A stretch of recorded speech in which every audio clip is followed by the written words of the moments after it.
Welcome to the 440, where we explore what it takes to build creative, sustainable, and impactful lives in music. Today I talked with Kelly Riordan, musician, educator, business strategist, and the co-founder of Outside the Box. Kelly shares why progress over perfection is the key to growth, how identifying your ideal student can transform your business, and why authentic marketing always wins. Let's dive in. Hi, Kelly, Eric. what's up, dude? It's so good to see you here. I'm I so know. glad you can make it today. This is Oh awesome. my gosh. I'm so excited. I know I said it a moment ago, but honestly, in my opinion, overdue for you to have a podcast. This just seems so aligned. I was not surprised at all, and honestly, so flattered and honored that you wanted me to be on right away. This is awesome. I really did. And because every time we chat, there's such awesome conversations. Oh, And I've gotten to know your work really closely over the years, and I believe in it because I've seen the results of it. And so I know you're legit and I recommend you, and I always love chatting. I feel like we're really aligned on a lot of big topics, right? yep. So I fully that's agree. something that's really important to me, and continues to be because this is such a bizarre industry we find ourselves in. So Yeah. so Yeah, speaking of it which, is. what's going on with you? How's your scene? What are you up to? Oh my gosh, it's been a really busy summer in a great way. Obviously, now we're mid-August, so it's back to school season. And that means that in studio land, life is wild and crazy and fun and exciting. So I think we've had, in the last 6 weeks, I think 14 new studios join out to the box scale. So we are on our toes, keeping really busy, lots of good inquiries coming in and questions. But honestly, that is on a more personal level, that's where I thrive. When things are a little bit chaotic, I think that's where my brain operates the best. So I love this time of year. I look forward to August and September and October. It's always a great time. This is where we get, in my opinion, the best work done. So super fun. This is our busiest time too, when people Yeah. are onboarding their studios, getting ready to enact new policies, start the school year, try to get their schedules filled. And I was just telling you before we came on, but I have to share again. I'm at my friend's office. That I realized yesterday, I was like, wait, I've got an interview with Kelly tomorrow. And my studio is completely torn down to be remodeled. So speaking of and so there's construction workers everywhere, and I'm like, this will be fine. And my wife's like, this will not be fine. There are jackhammers outside. I was like, it'll be great. I'll edit it out. She's like, no, Zoom noise canceling is excellent. You won't hear a thing.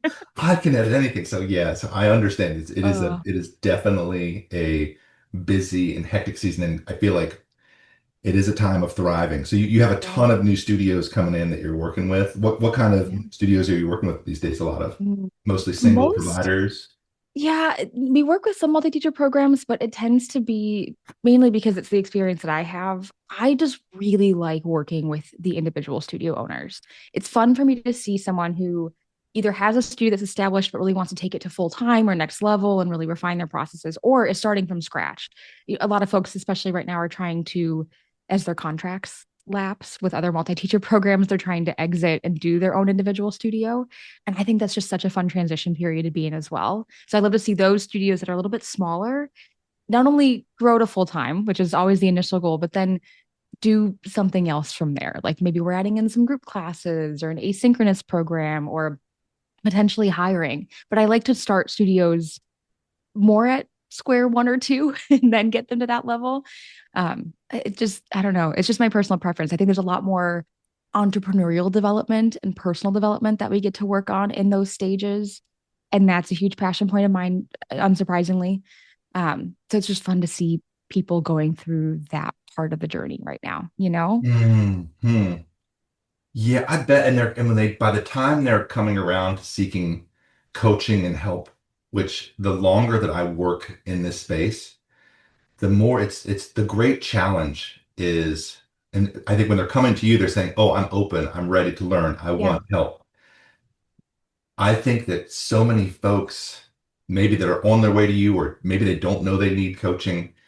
What's difficult is when they try to fit themselves in and they feel Mhm. like they already know it, but they're doing these things that are just so inefficient, or in many cases, just like categorically bad business wise, right? That things that don't Yeah. help them. And so I love how you can get folks open to the idea of saying, hey, policies are hard to do, but you've also got to learn how to stick by them. Yeah. You've got to learn, that is a skill. Hmm. And I think it's a great challenge of our space. These brilliant, educated people, and it's not just we always like, oh, the things you don't learn in music school that you should that are businessy. It's a whole other level. It's the confidence to actually do it, Yeah. right? Because I see a ton of Yep. people saying, oh, big game. Here's my new policies for the year. It's really strict, and then 2 weeks later, they're like, well, I made an exception here, or I did this, that, there, and they're kind of almost back to square one. So, how do you, when someone new comes in, how do you massage their spirit to where they're open to go for it? That's the thing that I think is a great question.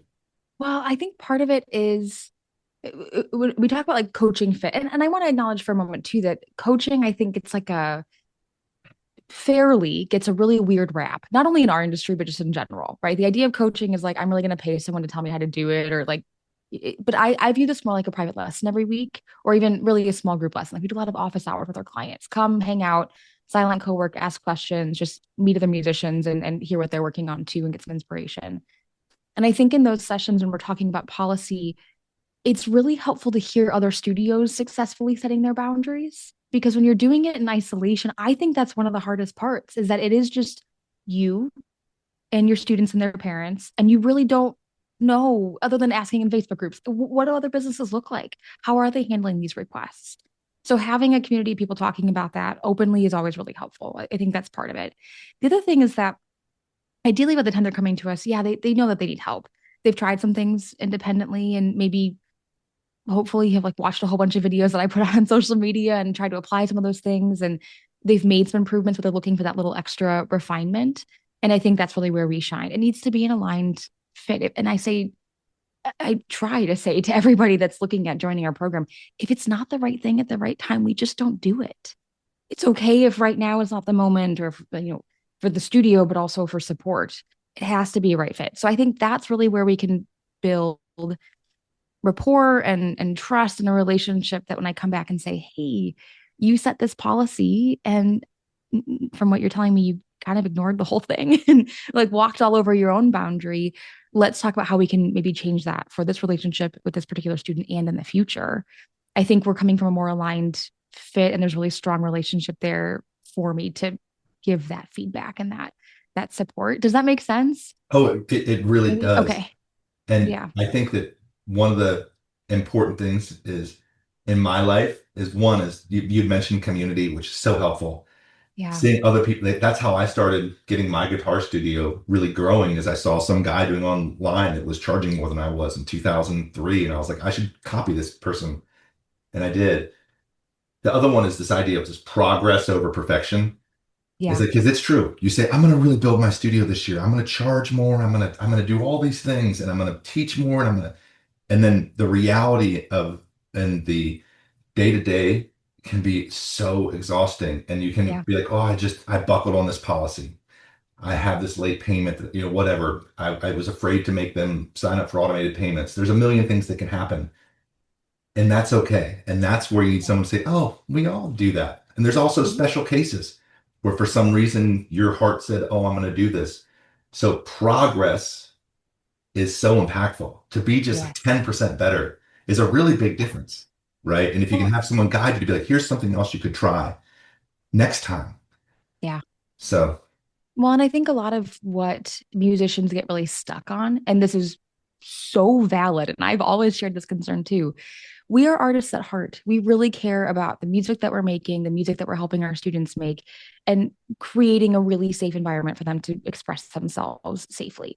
So when we're talking about policies or payment or tuition, like it feels like all of those things could make the relationship feel less safe and secure because we don't always feel all that safe and secure talking about money. And so when we're asking people to pay us for a lesson that they missed, that's going to feel awkward. So I think when it comes to policy, but also our marketing and sales, do unto others as you would want done to yourself, not meaning that you walk all over your policies, but you might tell someone, hey, you're new to the studio or we haven't had the situation before. Here is what the policy says. However, I understand that we have an extenuating circumstance. This is the first time we run into this. Here's what I can do to meet you in the middle today and give one or two options. And if they're not okay with either of those options, also sometimes you tell them what the policy is and they're like, oh yeah, that's right. No worries. Don't worry about it. And it's just done. They just needed that reminder of what we talked about in our first consultation meeting with that student. But I think more often than not, when you're approaching it from a place of problem solving as opposed to enforcing or not enforcing, and it's that joint relationship, it's really helpful. But you have to assume and go into every single conversation presuming that your student or parent wants to find a joint solution. They don't want to be disrespectful to you. They don't want to just get what they want out of the relationship because they want the relationship to stay healthy too. But all that to say, I think a really key part of all of this is automate whatever you can so that it's not all on you, so that you don't have to be handling all these things. I think that's where a program like Fonz really shines, where you can just kind of separate the money from the music and just let the auto pay do its thing, and you're not so stressed about it all the time, you know? I think, yeah, I like a lot everything you're saying there. It's almost what you're alluding to is that that at the core you want to be awesome and just be a Yeah. great musician and a teacher, and you want to be a role model for the people you're working with and Yeah. display that. But you develop these skills and you set these policies, but then you try to almost make them disappear. And Mm-hmm. this was all built out of my anxiety of I hated asking people for money. I was embarrassed asking kids for money in front of their parents. It was so Yeah. lame. But really, the reality is what you just said is that the parents want to respect you. They Mm-hmm. want you to feed yourself. It's so much of our anxiety and our worry stuff we're just making up, Yeah. right? We're thinking in our own minds. And if you can remove it to where it almost doesn't exist Mm-hmm. in any way that you can, it helps so much because that avoids even putting it out there in your mind that it's going to be a thing. And then Yeah. you can just focus on because the way I kind of followed your messaging is you have a core of being awesome.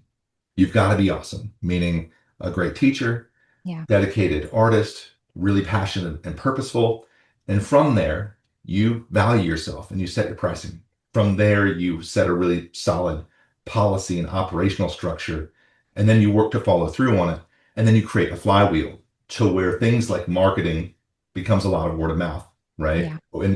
And I was hoping we have some time to talk about today about other ways you encourage people to market. Mm-hmm. And you also said sales, which is sales has such a wild kind of connotation to it, just like coaching Yeah, it does. does. But it's not, you're not working a cash register. No. You are selling, whether you like it or not, what your value proposition is, Yeah. right? Is that you're going to teach this person music or help this kid become an awesome adult. So out of those things, when someone comes in, what's the thing is it mindset? What's the most Mm. important thing to switch first? Is it being open? Is it finding value in yourself? Is it adding a structure and a policy to your or systems? Most important. Gosh, that's that's such a big question.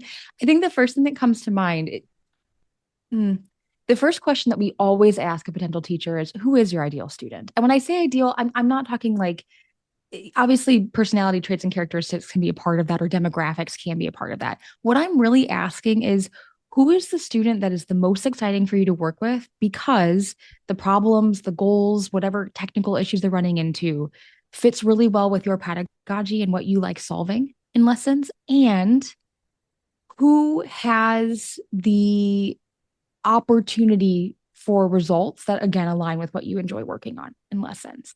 So every answer is different. And I think sometimes that surprises musicians that literally every conversation I have about ideal student is vastly different from one another. There's kind of this spectrum, if you will, of student studios that are maybe highly competitive, really focused on competitions and contests and performance, versus the studios that are more focused on music as just a really fun, chill, cool thing that we do. And maybe if you want to perform eventually, cool, but it's not a requirement. There's everything in between that. So when I'm talking with a teacher about their ideal student, marketing and sales and our policy are based on that. For example, if you want an adult student, those adult students typically want a little more flexibility in their scheduling. They Mhm. might not be a weekly regular student. They might be dropping in for lessons, or I really like to do what we call an a la carte subscription, where they sign up for one or two or three lessons per month, but then they Mhm. can book whenever they want in your calendar. And it's a lot more flexible for them. Your younger students, maybe ages 6, 7, 8, and the beginning stages, even through high school, obviously too, but especially in the beginning stages, they really need a weekly lesson because the retention isn't going to stick when we're 2, 3 weeks apart in all of our lessons on a regular basis. So at that point, now I'm building a policy around a flat rate tuition that reflects more lessons that are happening on a weekly basis. So all of these things really stem from who do you help? How do you help them? And what is the value that they're getting out of lessons? And Mhm. if we lead with that, in my opinion, the rest of it just feels way less icky because it's so student focused. I think when it's teacher focused, um, yeah, I'll go like on a mini diatribe about marketing for a second. One of my, I don't want to say pet peeves because that sounds way more negative than I intend it to be, but one of the things that I see a lot in marketing that I'm like, ooh, I wish we could refine that collectively as an industry is when we talk about ourselves in our marketing. A great example is I had a client who had a master's degree from Eastman. Okay. In the music world, we're like, wow, Fancy. great player, right? Yeah, big fancy school, right? Mhm. Great performer, great player. And he is an excellent player. He moved up to San Francisco. And when he mentioned to his very first parently that he went to Eastman, they're like, oh, where's that? Yeah. No idea. Outside of the music industry, it just doesn't carry the same weight. But we assume because it's important to us internally amongst our peers that where we went to school, who we studied with, what our education and background is, that's what someone's buying. And it's not. They're buying the lesson environment. Is it fun? Are you a good teacher? Do kids get results or adult students get results? Do they like coming to lessons? Are they seeing the progress that they want? Is the atmosphere, whether it's that more competitive side or that more chill side, does it match what they're looking for? And when you use that as the basis for everything else, it just feels more authentic and aligned. Like really good marketing just reflects real life conversations and human interactions. It doesn't need to be this weird contrived thing. And neither do sales and policy. Mm. Yeah, there's a lot there. And and I hear you. And just working backwards from what you said, as we project ourselves, Yeah. like the vibe or how you carry yourself and your confidence, or whether you're relaxed or whether you're really intense, or if you're super all in focused on student development in a crazy way that might attract some people, that core of who you are naturally. I see a lot of people when they start with marketing themselves, like you were just saying, they are marketing who they want to be, who they see themselves as. I'm Yeah. big fancy, right? This is me, and that's going to make people want to be close to me. Well, that's not really what brings people close. People want Mhm. they like safety, they like authenticity. It's the energy thing that makes Yeah. people good communicators. Which my little side diatribe is that, as in this digital world, my new prediction is that our work is going to become way more sought after, because, and when I'm talking to parents now, I'm showcasing my ability as a communicator, Yep. how fast I can connect with children and how fast I can connect with teenagers and how I can teach them to hang out together. And that's part of what I do. That's becoming like my value proposition. Yeah. It's less about music than it used to be when that's because I'm reading the room here and I know this is what people want. That's what I'm starting to offer more, is that, yeah, this guitar Yeah. and classical guitar is super awesome, but it's really about expression and humanity, Yeah. and the noise your fingers make on the strings when your nail's not filed right. That's a human thing. And like, wow, isn't that cool that you need to file your nail a little bit more because it's scratchy a little bit? Like, you don't get that much these days. Yeah. And work in the thing that you had first said about the ideal client. I wanted to quickly touch on that because that idea is an awesome exercise. And I've Yeah. known you a long time, that you're not saying this is the only person you should teach. Right. You are Yes. exploring what you would enjoy, where you would be the most impactful, what you're best at. So this is a way to inventory your skills, Yes. right? And I think some people hear this and they push back and they're like, no, that's not me. I just need to get people in my studio. And we've talked about this. This is a business exercise to find your authentic self, who you can impact, how you can impact them. And so it does really become a great keystone to the rest of your plan unfolding, Yeah. right? And so I really appreciate that. I just wanted to add to it a little bit because Yeah. you hear different people saying, oh, this or that or this or that. But if you look at it as a holistic part of a journey of improving yourself as a business person and inventorying your skill and your purpose, Yep. then that's what you're working towards. So, Yeah. Well, and look, there's also an ethical piece to this for me as a teacher and as a pedagogue. If I know that I get a certain subset of students better results, I don't really want to take money from students that I can't get results for. Like that just feels icky to me. And again, like I know there's a lot of varying opinions on this, but I also think when we're talking about sales and marketing and the concerns around it being pushy or being icky, we don't need to be used car salesmen in the fact that we're desperate for every single sale, mhm. right? If I'm on a conversation with a parent and um okay, great two quick examples for me of like something that would make a student less ideal. I tend to work with a lot of high anxiety students. That's my jam. Like, I love kids that are looking to use music to build confidence because that's who I was as a student. And music was so freeing for me in that way because I could squeak and like, I don't get a bad grade. No one dies. And I needed that outlet when I was growing up. So when I'm working with those students or in a consultation with them, the first thing that I'm looking for is someone that kind of thinks they're all that. And every once in a while, because my students do get really good results, not to like toot my own horn, but I have a lot of students in the local symphony, youth symphony, and that are getting, great marks at state solo and ensemble. I like to take the students, similar to what you're talking about the studios, from square one to that point, rather than take someone who's already confident and feels really good about themselves and then try to convince them we need to make improvements and refinements on that. That's just a little bit less aligned for me. So when I think about in that consultation conversation, a student who, when I say what their goals are, they're like, I want to be first chair in band. That's usually not the kid I'm the most excited about working with. And I know that kind of sounds wild to some people, but that's true. Like that's my ideal student is someone who maybe doesn't even know what their goals are. They just like playing the clarinet. It's fun, and it would be fun if it was a little bit easier for them. Mhm. Or it would be fun if they could play in that high register because it's been so frustrating lately. They can't get the notes out. That's awesome. The other part of it is I'm looking for alignment with the parent because if we are talking about confidence, that's a lot more personal development and lessons as well. So I want a parent who's open to that.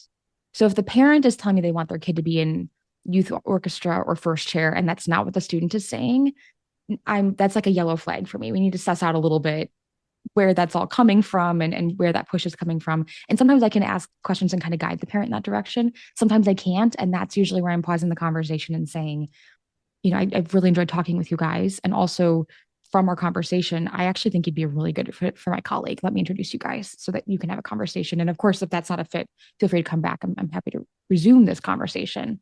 But before we go any further, I actually really think you'd like to work with so and so. Mm. Yeah, as you were speaking, I was remembering back to when I first started teaching. I was really young, 18, 19, and the one style of guitar that I never really studied was jazz. And my Oh, grandfather was a same. great jazz musician, and I'm an improviser. I didn't Yeah. study jazz. And parents would call and they'd be like, "Hey, my son wants to be in the jazz band." And I'd be like, "No problem." I'd be one week in there, I'd be so embarrassed. My face was red. I'm like, man, I suck at this so bad. And eventually the worst part is admitting it and being like, hey, you know what? I'm not the person for you. Yeah. This is the person who teaches jazz. And I try to remember this in my day to day because one of the comments we see the most in the Fons family, in the group, in the piano teacher groups, is people acting out of desperation. Yeah. So I try to be really compassionate. It's so easy for us to say, "Oh, here are the things. We're established teachers, and like, make sure you do this. Don't, follow policy." But a lot of people are saying, "Oh my gosh, I'm really stressed. I lost Yeah. 3 students this month to a big school. This parent said they weren't going to study with me if Mm, they were going to pay me how they decided to pay me, which was when they wanted to pay me, and they're also not going to pay for any lessons they don't come to." mm, And because of that, but I didn't have a choice. And so the progress piece is you want to get these people to where they're on solid standing. They're also business owners and they're trying to support themselves. Do you run into that too? yeah. Where it's a sense of this fear and it's anxiety and it's like, how am I Yeah. going to make it work? And how do you support people through that? Yeah. It's a big process. It's not something that, I wish there was one thing I could tell someone and it just flips that switch and it all fixes magically. And that's just not the case. Like this is a journey, it is a continuum. But I think the biggest thing that I can recommend to someone who is I'm thinking about a client who posted a very similar thing this week in our internal group and said, like, I found a spreadsheet locally of all the private music teachers in my area, and I'm panicking because there's a lot more than I thought there were. And I don't know how to stand out here. Like, this feels like it's going to be so much more difficult than I thought it was. And I didn't even get to it first. Another client commented on it and said, I thought the same. And last summer, I started asking them all to get coffee. And now those teachers refer to me because we all have different ideal students and we all have different value that we're bringing. Wow. And amongst that community now, I have a really solid group of friends and colleagues and working relationships where we can have that back and forth. So I think when we view other businesses, or I think when we view other businesses and private instructors as competition, and then we view every student as a need, it sours all of those relationships. And maybe not necessarily on their side, they might not know it, but internally, it definitely creates some resentment and stress for us that there's no way that's not going to bleed over into your teaching and how you're enforcing your policies and how you're communicating, right? If you're already stressed and you already feel like you need every single student and you have to say yes to every single opportunity, whether it's aligned or not, and then someone says they're going to stop lessons, that's going to like set you over the edge because you're already at 100% capacity for your overwhelming stress. That's the trigger. Yeah. It So I is. think part of Yep. it is like find your thing in marketing. I said really good marketing reflects real life, and part of that has to be your ideal student in alignment too. The more specific you are about who you help and how you help them and the environment that you're creating in lessons, the easier it is for someone to read your website or view a piece of marketing from you, a flyer or you post on social media and think, oh, that's me, or that's my child, right? When we're very generalist, like I can help anyone do anything, which I think is the default when we're trying to just find anyone, it's really hard for someone to read that and understand that it's meant for them. So it might be counterintuitive because you're trying to cast a wide net initially, but if you can be a little bit more specific, then, for example, for me, students that are looking to build confidence, I don't talk about the anxiety piece. I don't want to talk about the negatives. It's just students that are looking to build confidence. Mhm. When I put that out into the world, people who are not looking to build confidence and aren't worried about that, they're not going to contact me. That's great. However, a lot more parents and students who read that are going to see that it resonates. Anyone can Mhm. get a kid one on solo ensemble, right? Or get them to first chair in their high school band. Anyone within, but Yeah. in general, we're all capable of that. Like we have music degrees, we know what we're doing, we're good teachers. So it's what else I'm providing outside of the clarinet skills or the environment that I'm providing that makes it really shine. And when you lead with that, not only do you have a better relationship because they understand the value and they're excited to work with you specifically, you're not the cheapest option, you're not the most convenient option, you're the most aligned option, which is the goal. From there, the structure kind of takes care of itself. Hmm. Like you mentioned the parent that like might only want to pay for lessons they attend and kind of walk all over the policy. People think they want flexibility, but they really want our results and progress. And if you give them structure to give them that progress and that result, and you show them exactly how that structure is going to support that, they just fall right into it. Mhm. But it's also not their responsibility to remember your policy. We have to remind them and be gentle about that. But you have to have a structure so that they can get that result and we can have set expectations and boundaries so that communication goes really smoothly. Right. Yeah. Yeah. I think, and all those things lead to is, I don't know if you ever do this, but I've become, as the older I get, the more I'm aware of whether I'm feeling like when I'm at my best, I Mm, am this big ball of energy where I just feel like people gravitate towards me. Students yeah. just show up. When I say I'll make a post and be like, look, I have an opening for a new student, and then 20 minutes my phone will ring and it's someone really awesome. But I'm also cataloging when I feel small because Mm, there's cycles of that, right? Throughout our yeah. day, and we're working on different things. uh, I'll be in the studio teaching and just have this overwhelming feeling of just being, what am I doing here? I'm terrible at this. Like, Mm, what a fraud. And those are all naturally recurring cycles. yeah. But the real goal of all this stuff, finding out who you love to work with, getting to know yourself, attracting them, supporting yourself, if you're willing to put on that hat of saying, I am a musician, I'm an artist. This is a business and I have to recognize it for a certain percentage. And part of that's going to suck, meaning people are Yeah. going to push back. people will say, I will be open myself to criticism. It's like putting your art out there, right? But at the end of the day, you want to maximize the amount of time you're in that space of being awesome. Mm. And it's a weird thing to describe it. Anyone listening, or you know what I'm talking about. When you're Yep. killing it, whether you're in a gig or you're That flow state speaking, kicks in. You're like, I'm so good. yeah, you're Did just you like, wow, hear what I just played? I feel so full of my, and I look back at videos of myself, Uh, or whatever, speaking in that space or recordings or performing in that space. And I see myself performing in not that space where I'm stressed. I honestly don't see that much of a difference from the outside, which is an interesting observation I've recently made, is it's really just what it feels like. Just like yeah. your client you were talking about that made a problem out of an opportunity. They Mm, saw this thing, oh, if there's all this competition, I'll never make it. Well, it's actually an opportunity to act, not differentiate yourself and compete, but to become part of a community. yeah. And just like, and back one more, because you said so much good stuff, but you talked about with your clients, you're not for everybody. It's the same No. thing. There's nothing more empowering than telling a family, wow, your kid's really cool. I'm not the right person. I know who is. Yeah. That comes back to you.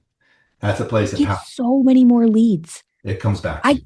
I can't tell you how many students I've had in the last 5 to 10 years that have come to me from a student I said no to because that family trusts that I'm not just going to take their money. I'm going to do what's right for the student and put them with the right teacher. Right. I had Yeah, an that, inquiry last week that it was the same thing. The kid was looking at switching instruments from, I think, euphonium to clarinet, which is a wild switch, but they had just moved from Texas to Wisconsin, where I am. And dad sent me this really nice email. He's like, I read your website. It feels like a really good fit. And as he was describing what his kid was looking for, I was like, it's not me. Like I knew it even before a consultation. And I was like, you know what? I know this fabulous teacher in the area who is my go-to for switching, especially from brass, because she plays both. And there's elements of the brass embouchure when we're looking at switching to woodwind that she just gets. Like her language around it is so clear and concise for those students. You need to talk to her. And I wrote a great email about it. And I was like, I sent the email. I was like, I feel really good about this. Like, I have a student who's graduating. I theoretically could fit the student in, but it's not the one. It's not the one. And that's okay. And when you have that kind of confidence around it too, I got the nicest email back from dad about how he appreciated that I took the time to write up why I thought that this other instructor was a good fit for them and make that introduction. And it does come back around. yep. And if you're listening to this out in the universe and you are at a point where you're feeling, I have to take everything I can get, Mm, that's, we've all been there. sure. That Yeah. be, but if you can will yourself, and this is another example of when you're ever in a pickle, trying to do what the right thing is does pay forward in the long term. If you think, what's the best thing for this student? What's the best thing for this family? uh, right now the best thing needs to be for myself because I have to pay my rent next month, and Yeah. I have to make this work. Those are all things that happen, but if you can will yourself to practice, even if you think it's going to hurt, it's one of those things like raising your rates. It always works. But if you can focus on the betterment of the student and your community, and it will come back. Like you said, it Yep. comes back in the form of actual leads because that teacher will get calls too and say, you know what, Kelly's a much better fit for this. Yeah. And so I've seen that for a long time, but it didn't start happening until I was able to build my brand in town and have a name for Yeah. myself. And I didn't feel desperate. And I felt it's hard to just coach or say, oh my gosh, just work from a place of abundance when there's no abundance. Yeah. But it Oh, is yeah. there is a path to abundance that you, and again, it's a kind of the theme of my theme for the day, which is this idea of progress, right? You can do better and better and move towards that and know that it's possible and it's worth it. Because Yeah. once you're there, then you're that big ball of being awesome, like making, sharing leads with your community, having other leads coming to you. Your studio gets more and more dialed into that ideal client that you're excited to work with over time. Maybe that ideal client shifts too as you Mhm. change. Absolutely. And it just becomes a Yep. really cool ride, a really cool journey. So I love what you were saying there. I wanted to, this has been really cool, businessy chat and the stuff we love to do. But I really wanted to ask you about a couple things, and I wanted to make sure we had time to do it. We can come Yeah, back to please. this too. You recently interviewed Audrey Bergauer, which I'm Oh, such that's a fan awesome. of, and I wanted to Same. hear about that experience for you because you and your podcast, the Outside the Box podcast. Yeah. We'll share that link below. But that was kind of seemed like it was a big deal for you. It really was. So when we launched the podcast, I don't know, a year and a half ago, 2 years ago. I don't even remember. Time flies. It's all it's all Yeah. muddled together at this point. So many little irons in the fire. But when we launched the podcast, Isaac, my husband, my business partner, had asked, who are your dream clients? Aubrey was one of the first names that came out of my mouth because I just think her work is spectacular and impactful and making really important waves in the industry. If you're not familiar with who Aubrey is, first of all, do yourself a favor and go find her Instagram because she posts the best content around nonprofit organizations and music organizations, performing ensembles, and how we not only modernize them to make them more sustainable today, but also make them very patron centered. So the experience is really good and you have people that keep coming back. I really respect the work that she's doing in this because we're talking about these issues all the time, right? Like when I was in my master's program, we were having conversations around audiences dying and how do we get people to come to the performing arts and why don't they want to listen to classical music and who cares if you listen? And when we're having those conversations around saving our art form, essentially, when you have someone who not only gives really good results, but has incredible research and data to back up what they're saying about how we make these changes effectively in the industry, mind blowing to me. So Aubrey's just a really cool person. She's got a really cool background. She's done incredible work in her own organizations. I just worked with the California Symphony and Seattle Symphony, Seattle Opera, obviously up in your neck of the woods, which is really Yep. fun.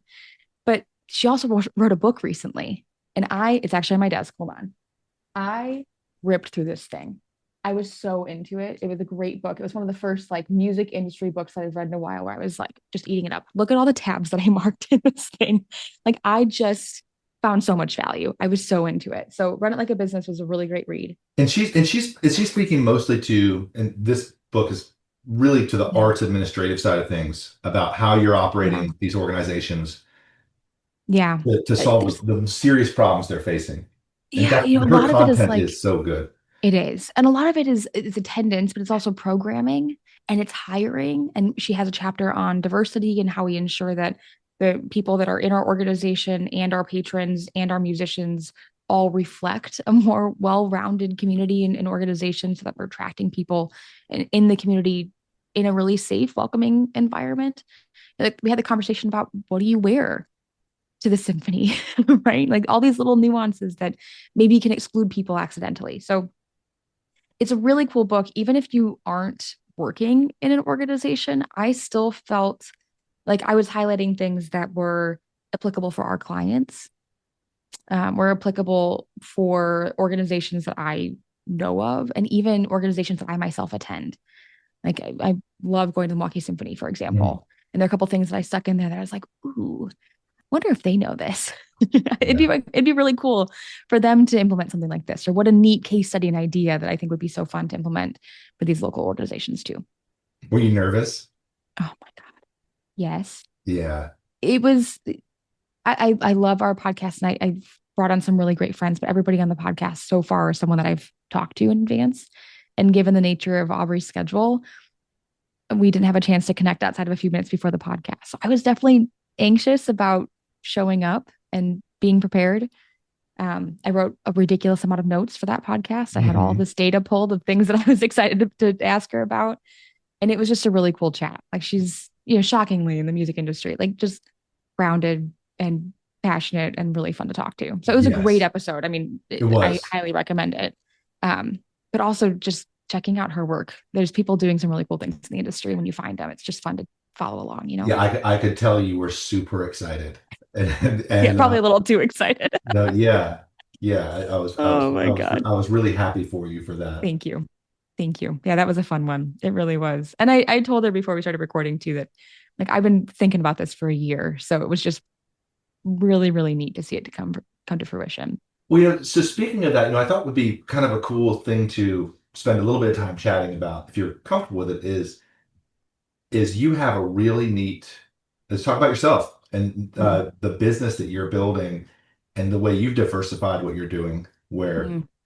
you've got outside the box. You've got, man, I'm so jealous that you've got Isaac following you around. I love going to conventions and I'll come to your talks at NAM and Isaac will be sitting next to me with his phone. He's so cute. He's just He's got so everything set up. there Yeah. on the phone. Is that He's weird a having gem. your husband just just on it. It's like Oh, amazing. You have live-in social media manager. he's It's incredible. he's He's incredible. incredible. And he's so good at it. I mean, I'm really thankful for the following that we have on social media, the community that we built there. It's been Yeah. amazing. And at this point in time, most of our clients find us there, Mhm. which as we're talking about like aligned clients, when someone's watched a whole bunch of content and heard me yap on the internet a whole bunch, and then they come and talk to me, the alignment is usually going to be there. Like they know enough about me and what I'm providing, which by the way, this is a great reason to start a social media following and start posting content about your work. People know what I'm offering. It's not a surprise when we get on the call and I say, who's your ideal student? They've heard me talk about that before they're ready for it. Right. So it's fun to have those conversations. But in that working relationship, I think people are always really surprised that I work with my spouse full time. And even last night, I was at dinner with a friend and she's like, how is that? Like, how is it going? Especially when Isaac's, sailing a bunch in the summer and he's traveling a little bit more. How does that work? I'm like, it just does. Like we've got a really good rhythm down. And honestly, I wouldn't have it any other way. But the good news about living social media is that when he takes a video of me, I'm like, that was the least flattering angle you could have possibly chosen. He takes that feedback to heart. He really That's understands. amazing. Oh, that is, yeah. My wife is an actor, and she ran my studio forever, and she's so awesome. And we really struggle to work in artistic or creative environments together. Mm, So it's just like I really I love it, and it's you're a super team, and it's really oh, fun thank to you. watch. And Thank you. if your social media thing has been a really uh, impactful way to to get your work out there Yeah. and also to get people to understand what you're doing and what you're about before they meet with you. Yeah. Is that something that a piano teacher can do? Oh, Because absolutely. and is that something, yeah, because that's not my expertise of, I'm such a be awesome and then Yeah. get referrals because that's less work and less putting yourself out there. But are there ways to put out social media that where people can like what's the best bet for a piano teacher that has a very Mm, specific pedagogical style? They're trying to get, or they're trying to grow a studio in a community. Maybe they're trying to teach online too. Do yeah. they just, it's like, are they doing TikTok? Are they doing Mm. Instagram? Are they doing a YouTube channel? Are they using these things to both like someone expresses interest or finds them on Google Maps in their neighborhood? Like how do you encourage people that you're getting started with a social media presence? Well, usually how they're finding students is a combination of all the things that you just mentioned. Right. And I think the exact combination needs to be, in my opinion, specific to each studio. For example, if you have an ideal student who's, ages 8 to 12, okay, great. Now we know in-person lessons, we're probably looking at a lot of elementary and middle school program outreach, trying to build relationships there with other private instructors, school programs, homeschool co-ops, networking in a local community, Girl Scout troops, all that fun stuff. If you want online students, I think especially in 2025, online students are finding online teachers online. They're not necessarily finding in high volumes a local teacher who is only online. And it's not that that's not possible, but it's just a little bit fewer and farther between. If they know that you're in their backyard, they would rather just come to you in person for lessons for the most part. So someone who's seeking online lessons is either looking for online lessons for a convenience factor, like there's something specific they're looking for that's not available in their local area, or maybe they live in a high population density area, big city. They don't want to fight the traffic, so online really works for them. Or they find the teacher based on online content, and they're willing to take lessons online because it's such a good fit. Got it. So when we're talking about online creation and content creation, the first thing I always like to acknowledge is that it's not for everyone. I totally get that. And honestly, in the beginning, it didn't really feel like it was for me either. Because the era of social media that I started on was when Instagram, this is like early 2021. Remember when all those voiceover reels were really popular? Do you remember Yeah. what I'm talking about? Yeah, Like of you'd like course. mouth along and act it out. I hated that shit. That It was was so uncomfortable. Like, talk about alignment. Fully not who I am. you did I not am like not, it. unlike your wife, I am not an actress. So when Right. I had to put on that like mode of myself, it was usually I would teach like 4 or 5 hours. Isaac would come out to my studio and we'd film some videos. And within 2 videos, I'd be in tears because it just felt No. so wrong. So it's hard And to start. yeah, it was hard. But I think part of the reason it was hard was I was trying to shove myself in a little box, right? Where this is what I saw other people doing, so it must be what works, and therefore I should just replicate that. Sure. Shockingly, that's not who I am. Who I am is yapping at the camera. Like I have a thought or an experience or something happens and I'm in the mood to share it that day. So I set up my phone camera and I share it. And I really try to be in tune with that energy. And if today's a day where I feel like putting myself out there, then I'm going to record sometimes 15 videos in one shot. Oh, wow. And if I don't feel like doing it for the next week, then I just won't. And So that's you okay. batch content sometimes. Yeah. When you're feeling the flow, Yep. you do it. And that's different for everyone. Some people can like put a time block on the calendar and just do it when the time allows. I'm definitely more of an energy person. If it's not the day, it's not the day. If I don't feel Yeah, like I I have anything to struggle with that too. say, You're taking 20 takes and they all stink. yeah, You're like, oh man, yeah. what am I doing? Okay. And a couple weeks ago, I recorded, like, I knew I needed to record content. So I sat down and I recorded, I think, like 14 or 15 videos in a day. And they didn't do very well. Like, we started posting them out and scheduling them out, and they were getting like 1,000, 2,000 views, which is low for what I'm used to. And I felt a little frustrated by that. I was like, oh, my first thought was like, oh, it's the algorithm. It's not the algorithm. It was me. I made myself create content that day. Yeah. About a week and a half ago, I didn't have content on my calendar, but I had a call cancel. I had a free hour. And all of a sudden, in an hour, I think I made like 21 videos. It just, top of that flow state, it just clicked. And those are doing so much better. Like those are getting, a couple are over 10,000 out of the few that we've posted from that batch already. And I just need to listen to that. That's how I tend to operate and create. And where I'm going Hmm. with all of this, my intention is your content creation style will most likely not look like anyone else's. And that's the point. So you just have to try a whole bunch of stuff and experiment. And I like to view social media as a practice room. It's not the stage. If I make a video and no one sees it, it's equivalent to the whole like, does it, if a tree falls in the forest, no one's around to hear, does it make a sound? Like, if it got 200 views, then those 200 people have already forgotten about it. I can post the exact same topic tomorrow and they'll be fresh and keen and it'll be Huh. totally new to them again. It's okay in this algorithm, scroll heavy society to just keep reiterating on the same things over and over again, just like you would in the practice room. That is a really good encouragement, is that everyone's different. And it all Yeah. comes back to being authentic and also Yes. showing up. You have to have discipline to do it, even if you're not Mhm. feeling it, but you can't have expectation for that to have the same outcome as when you just have a lesson cancel and you bang out some really cool stuff that Yeah. you're like, we'll see what happens here. And then that Yeah. takes off, Yep. right? Well, and So, I had a client ask me last week, how do you find the motivation in, or how do you know if you're in the mood and how do you find that motivation was more specifically the question. For me, it's two things. Number one, action creates motivation, not the other way around. So I will always try it. Like today, after we record, I will likely, I'm feeling pretty good right now. Like we're chatting. I yeah. feel like today could be the mood. I'll try one video and I'll give myself 3 to 5 takes. And if it's not happening, it's not happening. And the whole thing, I'll pause and maybe it won't happen this morning or maybe it just won't happen today at all. And that's fine. So I will always try it first and see how the energy flows. But the other part of that too is when I feel like there could be energy, I still want to try something because that first step, recording that first video, and this is part of why I like to batch content. Taking that first step is also what will spark the rest of the energy and motivation for me. So it's helpful to just kind of follow that. Again, like action creates the motivation, and motivation or inspiration, in my mind, is the reward for the first uncomfortable action being taken. Mm. And wading through the cringe. I have Mm-hmm. teenage children and they're all over it. But they're also Yep. wise enough to know you have to go for it and see what people are going to respond to. Yep. So you got to wade through that. You have to be willing to put out something that might be cringy or that you're like, Mm-hmm. oh, I can't believe I said that. I looked funny in that video or something. And if Yeah. you can work through that, that's how you kind of get to that other side of becoming a domain authority on Yeah. social media. It takes time and it takes It does. consistency and it takes failing. It takes embarrassing yourself, just like performing or anything Yeah. else. All these things we talked about today all relate to the practice room.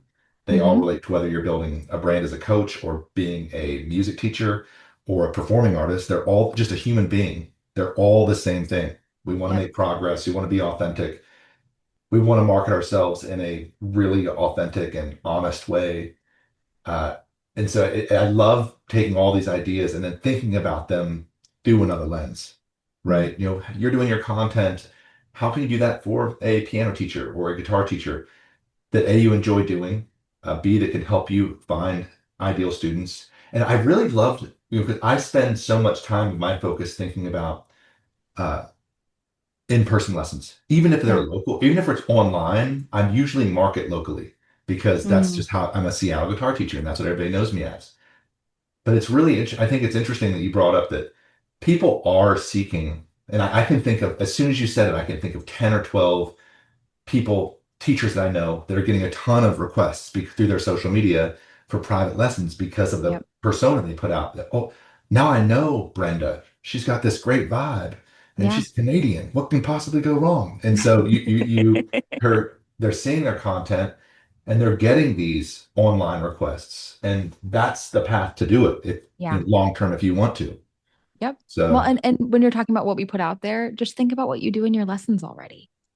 Like I also, and like maybe a little parting thought as we're kind of wrapping up this conversation. I don't think you can share too much for free. I don't think that limit exists, and it right. definitely doesn't exist for me. Like I put stuff out on social media for free because yeah, ideally someone listens to it. That's really helpful for them. It sparks other questions, and we can start a conversation. Cool.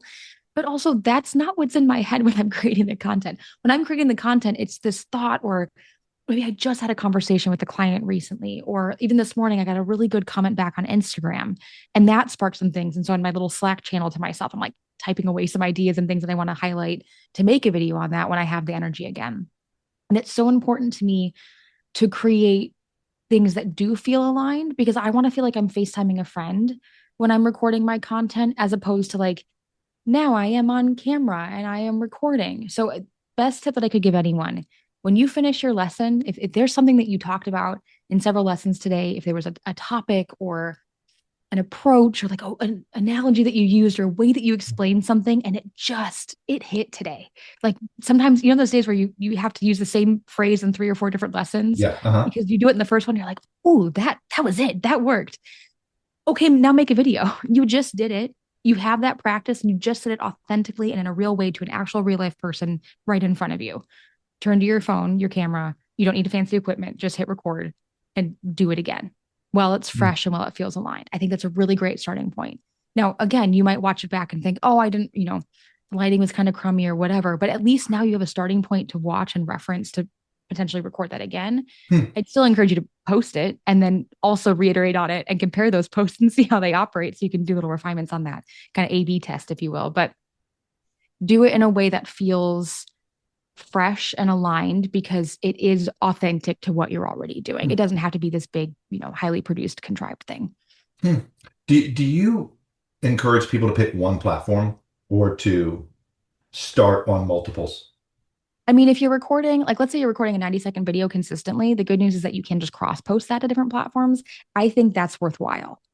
I tend in my content historically, I tend to just land a little bit better on the Instagram algorithm. I Yeah. think it's just the community and the vibe there is a little bit better for me. But I still put most of that content on TikTok. But there's also sometimes that I record a video and Isaac and I will watch it back and think, oh, this is great for TikTok, but we're not going to put it on Instagram right now, unless it Oh, does really well on TikTok and then we might cross post it. got it. Um, Okay. so, and again, that's just kind of an intuitive thing, which is probably a bummer to hear for some people, but I definitely trust my gut. That's a really important part of my life, work, decision making. It's just who I am as a person. If it doesn't feel 100% settled in my gut physically, we don't do it. So when I'm looking at posting a piece of content, there's a difference between I'm anxious about this because it's new and I don't know how it's going to work, and I'm anxious because it's not aligned and it really feels unsettled for me. And I'm trying to listen to that even when I'm thinking about platforms to post on. But like short answer, if you've got a 90-second video and it fits on all platforms, just post it everywhere. You can even post it Right. on YouTube Shorts. Like just see what happens because you might find that one platform, like you might initially count yourself out on TikTok, but then you start posting, and for whatever reason, your audience is just more readily available there. Yeah. And yeah, I just want to reiterate and make sure because if you're listening and if you're wanting to, because we hear this all the time, I want to be an online music teacher. Mhm. I want to market everywhere. And my Yeah. response is usually that's really hard. Like Google Ads is really tough Oh to, God. Yeah. I and wouldn't. it's like, and so don't do what that person told you with the Google Mm-mm. Ads. But if Yeah. you want to create a meaningful funnel for getting online students, And I used to post a ton to YouTube like 10 years Mhm. ago, and I still get a couple 100,000 views just from these videos from me holding Huck when he was like a baby and teaching how to play a Bon Iver song. Speaking of Wisconsin, and though, and I still get lesson requests from that when I haven't Yeah. touched it in a really long time. So I think that what you're saying is that is a really that's the way to do it. If you want Yeah. to go online for whatever reason, you're nomadic or whatever it is that you want to do, or you're moving, and that is a 5-year goal of yours. A, you're saying that the market is healthy. People are looking for Oh, yeah. people. B, you might want a 3-year strategy of building a social media. Don't try saying, I'm going to do this in a week. I'm going Mhm. to post, and do that whole thing where you discipline yourself into posting 3, 4 times a week, 5 times a Yeah. week on multiple platforms to see where you're getting leverage, to see what works, to see what message is hitting for a period of time and then double down on what works. Yep. Yeah, I think that's a really cool encouragement, something I just don't think about a lot of. But I really, when you were saying it, it really jumped out at me like, oh man, maybe I'll start my YouTube channel back up or something. Oh, Because I I'd love love that. doing it. It was so much fun. Yeah. Well, and it is a journey. I think so when I started my Instagram account, I just converted my personal Instagram into my work Instagram because I've just never wanted to manage more than one account. And that made the most sense for me. Also, I had a lot of music friends on there already. So I was kind of hoping that I could get feedback from my music friends on the content that I was creating because I trust their judgment. And that was a nice community already built in. So I started posting. I think it took me, when I started posting, I was a little over 2,000 followers at that point, just from like friends and personal connections and whatever. I think it took me probably over a year and a half to go from 2,000 to like 4,500. And I was stoked. Like we hit 4,000. I was like, I've made it. This is amazing. That's Like I've perfect. doubled my following. This is, whatever. There's as many people here that I know in real life as there are not. And that's super cool. Um, and then I remember I had a day, this would have been like late 2023. Yeah. I had a day with Isaac where I said, there's a lot of opinions that I have on the industry and music business that I feel scared to share because they might be slightly controversial or they might ruffle some feathers and they might be like harder things to talk about. But they're also the things that when I get together in real life with my music friends, this is the stuff that we're parsing through and trying to figure out solutions for and discussing in depth. Like it's a big passion point of mine, but I'm afraid to say it online publicly because I'm afraid of whatever negative things might come back. And so after that conversation, decided, you know what, for the next, I said for a month, for the next 30 days, I'm going to try posting 3 videos a day. Not because that's some like magic number, but I'm just going to try to remove that filter. Like, what would happen if I didn't care? Not, I don't care, but like, what if I removed that anxiety for myself as a block? And I just said what I actually wanted to say and the opinions that I actually had that are authentic to who I am. Hmm. And I just put them out there and see what happens and comes back. Now, when we started doing that in about a 3 month period, I went from 4,500 to almost 10,000. In So 3 months. in 3 months, then I panicked and then I was like, oh my God, all these people know who I am. This is scary and terrifying. And I like shut down for a little while. So that, it happened so fast. It was a little bit terrifying. But on that note, when I was growing the account and talking about things more authentically, was there negative comment? Absolutely. People were commenting back. I talk about things that I think are wrong with music school all the time. Not everyone wants to hear that, and that's fine. But what I found was even those negative comments unlocked other things for me to talk about and more Oh, content. And I was getting so many more positive comments overall than negative ones that even when something would pop up where someone was dissenting, it was still productive. Like, yeah, it wow. didn't feel good. It was like, they don't agree with me and maybe they don't like me, this is their first impression of me and Wow. isn't that awkward. But also it sparked more ideas and thoughts for me. And I think the more I let myself like get passionate and get excited about it, that is who I am as a person. Like that's who I am in real life. That's who I am with my clients, is like this deeply passionate, motivating cheerleader. Like I see your potential and doggone it, I'm gonna try to make you get there too. That needs to happen online because that's who I am. So as a teacher, when you're putting things out there, you might have a different pedagogy style than other people. Like voice pedagogy, I think is notoriously more difficult because there's 57,000 different approaches to how we use the voice. Yeah. It's really easy for someone to say, I don't want to post because someone might say that I'm wrong. And I might not be able to take Oh, that I critique. see. They will say that you're wrong. Exactly. And And so just assume it. yeah, that's And then what you're happens? right. And you nailed it about voice too, Yeah. where everyone and they see something that doesn't align with how their pedagogical structure Mhm. works, and they just can't help it. They've got to get right Yeah. in there and be like, It's wild. Yeah. I find it pretty entertaining, which I probably shouldn't. That's a little brother in me, but yeah, it is a very astute Uh, observation. Is that, and so the to wind that social media, that awesome jam up that you just threw out there, really, it was a lot of experimentation. But then yeah. when you decided to commit to frequency, Hmm. right? That frequency sounds like it was frequency for the win. Yeah. Where doing it 3 times a day, that's an insane to spend Oh, it years was so to get exhausting. to 4,500 and then to double in three Yeah. months, over double. Yeah. That is a huge testament that teaches you the discipline, the frequency, and then also so the authenticity because you don't Yeah. have time to be so planning and be Yes. thinking about it and Hmm. you're just doing. So that is just an awesome encouragement. I'm motivated by that. Oh, So good. and We'll see you on YouTube soon.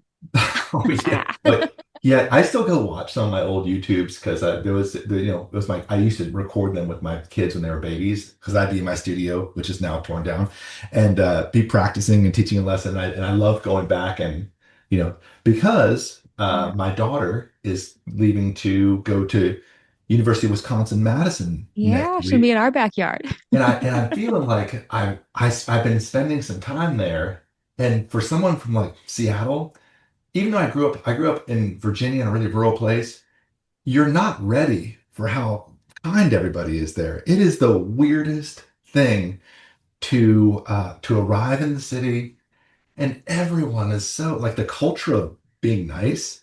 It took me like 2 minutes to get used to it. I was like, is Yeah. this person trying to mug me? No, they're just being nice. And so Like this is real. I'm really glomming onto this Midwestern vibe of being Uh, cool. It's great. So.